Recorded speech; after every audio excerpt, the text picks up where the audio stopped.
Minha mãe, Emília, faleceu esse ano, né, no mês de junho, a avó, né, Emília, como aqui as crianças, né, chamavam, e, claro, bisavó, os netos e netas, e ela faleceu com 93 anos de idade. E, portanto, porque ela faleceu esse ano, ela pegou todo o processo da pandemia, pelo menos até junho, quando ela nos deixou. Mas o mais forte disso é que minha mãe nasceu em 1929. E todas as vezes, depois que se iniciou o tempo pandêmico, que eu às vezes ligava para ela, ou quando eu conseguia e podia visitá-la pessoalmente, porque no primeiro ano, 1920, né, é algo que estava longe, mas 2020 estava encostado, né, muito perto, com uma ameaça muito forte, que era exatamente a pandemia. Todas as vezes que eu podia ir vê-la pessoalmente, dado que ela tinha que ficar salvaguardada em relação à eventual contaminação, e eu às vezes falava para ela, ou pessoalmente, ou por telefone, falando: mãe, tá difícil, viu?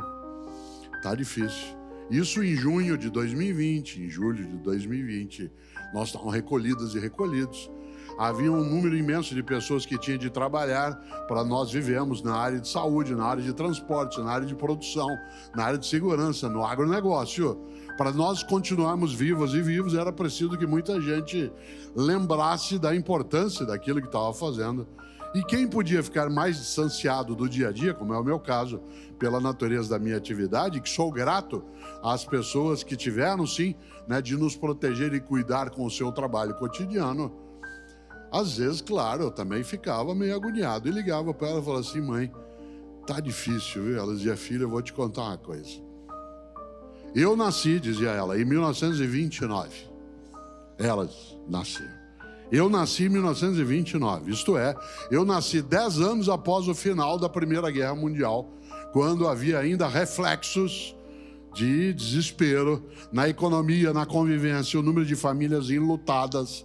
Eu nasci, dizia ela, em 1929, 10 anos após o final da gripe espanhola, que matou milhões e milhões de pessoas pelo mundo afora a partir do vírus. Quando eu tinha 10 anos de idade, isto é, em 1939, quando ela tinha 10 anos, explodiu a Segunda Guerra Mundial. E quando eu tinha 10, 11, 12, a vida era mais difícil, havia restrição, né, de alimento, havia restrição de combustível, a economia estava em frangalhos, o mundo teve que se dedicar a um confronto imenso. E quando terminou a Segunda Guerra, em 1945, eu tinha 16 anos de idade, o mundo tinha perdido 55 milhões de pessoas na Segunda Guerra, inclusive na minha família. E quando eu achei que agora vai, porque com 16 anos, bombas são jogadas sobre Hiroshima e Nagasaki em agosto de 1945, e eu passei, como qualquer ser humano mentalmente saudável, a ter pânico do fim da espécie, de uma guerra nuclear. Quando eu, aos 16 anos de idade, imaginei que isso ia passar logo, aparece a União Soviética de um lado, a nação norte-americana do outro, e nós tivemos uma guerra fria de confronto possível de guerra nuclear de 1945 até 1990. Em 1990, filho, eu que nasci em 1929 já estava com 61 anos de idade. Falei, agora vai. Aí apareceu a crise do petróleo, a inflação de 2.000% ao ano. E agora, aos 91 anos de idade, que eu vou brincar com os meus bisnetos, que eu vou poder aproveitar um pouco mais. Vem essa pandemia e nos coloca cada um num canto. Por isso eu vou te contar uma coisa. Você não viu nada. Quanto mais eu ando, mais registrado. Mas se eu não caminho, eu sou é nada. Por que ela contava isso? Para que a gente se consolasse? Ela contava para que eu me conformasse? Não.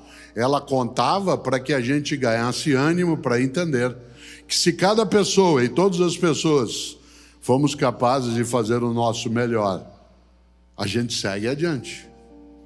Mas, se, por exemplo, no mês de março de 2020, como aconteceu, diante de algo aterrorizante, que é o vírus que ainda circula.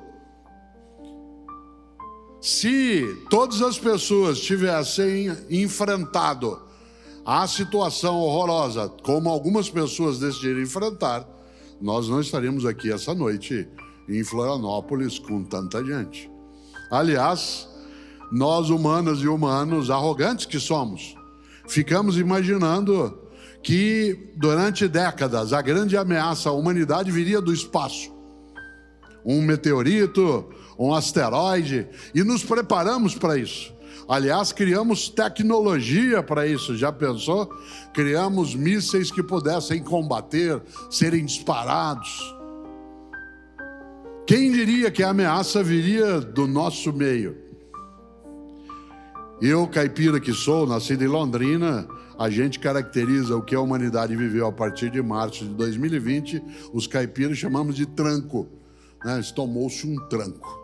Nós estávamos imaginando que a gente já era invulnerável, que as coisas não nos aconteceriam e de repente fomos atropeladas e atropelados por algo que, embora Dona Emília, minha mãe, dissesse se ainda não viu nada, a gente não imaginava que fosse ver o que vimos.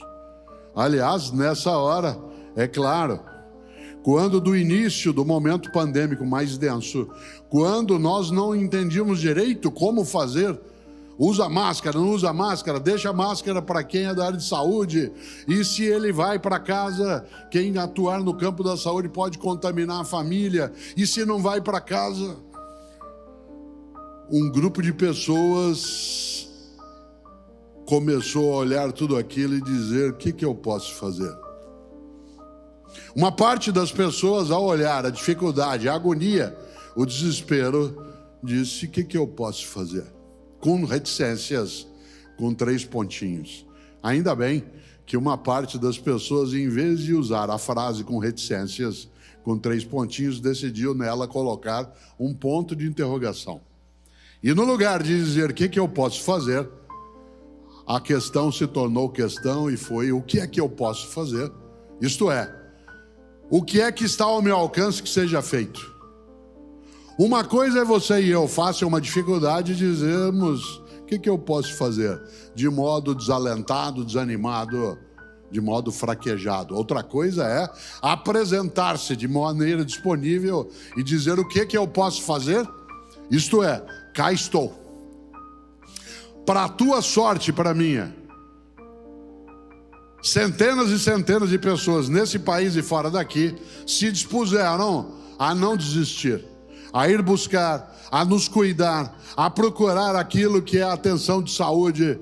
E quando se dizia: Cortella, não tem como fazer uma vacina em menos de 10 anos, nunca nós fizemos uma estrutura vacinal em menos de uma década, um grupo de homens e mulheres em vários lugares do planeta foi atrás. E cá estamos. Várias pereceram, ficaram pelo caminho, pessoas que vários momentos quiseram desistir. A gente lembra da cena, gente encostada, sentada no chão de hospitais, o desespero de outras pessoas que não conseguiam respirar em vários lugares. E nós cá estamos essa noite com centenas e centenas aqui, sabe por quê? Porque ainda bem que na humanidade há muita gente que acha que se alguma coisa tem de ser feita, então que ela seja bem feita. E o fazê-lo bem significa, acima de qualquer coisa, procurar alternativa, caminho, em vez de modo, como eu lembrava, desalentado, dizer: o que eu posso fazer?